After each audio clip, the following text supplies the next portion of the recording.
What's happening? This is Tom, NerdRemix.com. I got a little bit of a documentary for you, but it's a paranormal ghost type documentary, and that's horror, right? And it's got some very cool horror people in it, including one of my favorite people, who's the host of this, and that is Debbie Rochon. I could watch her go into the store to get coffee, and I would find it enjoyable.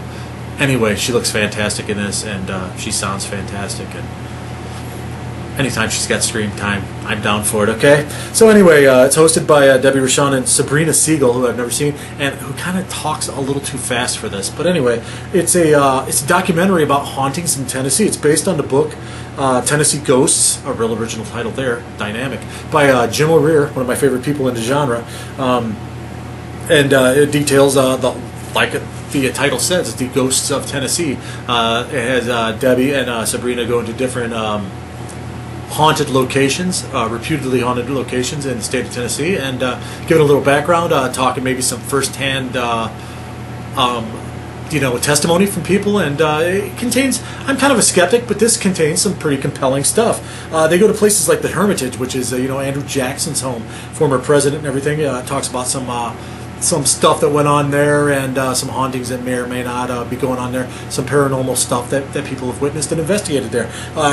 It goes on to the South Pittsburgh Hospital, which is one of the notorious places in Tennessee, and it's been the location of several of the paranormal lockdown type things, and the celebrity haunt things, and in fact Brian Wilson, Jim O'Rear, and Debbie all give a testimonial, first-hand testimonial, of some of the stuff they witnessed there, and there are people who got, I kind of take their opinion with a little more than a grain of salt than I would your normal person off the street. So, like I said, it's some pretty compelling stuff. They go on to the Tennessee Capitol building, which, weird fact, the architects of that place are actually interred there. They're actually entombed at the building, and there's some phenomena where people say that they're just still arguing over the design and everything and the construction of the Tennessee Capitol building, which is kind of cool. They go to some of the Nashville music venues.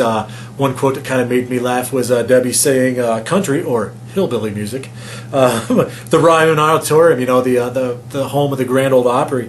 They talked to Mel Tillis and Lori Morgan there, and a few other musicians, and they talk a little bit about the Gray Man ghost there, and they go on to Carter House, site of a Civil War battle. It was basically a lot of slaughtered soldiers that haunt a graveyard in the battlefield there, and a few things in the House of Memphis Orpheum Theater they make a stop at, the Carton Mansion, Tootsie's Orchid Lounge, which is really cool. It's kind of behind the Ryman Auditorium, and it's where a lot of legendary country music stars hung out, and some say still hang out, and including the old proprietor of their place. They go to the Chickamauga battlefield, and talk about some of the hauntings there, and they kind of wrap things up with something that everybody's heard about, the Bell Witch.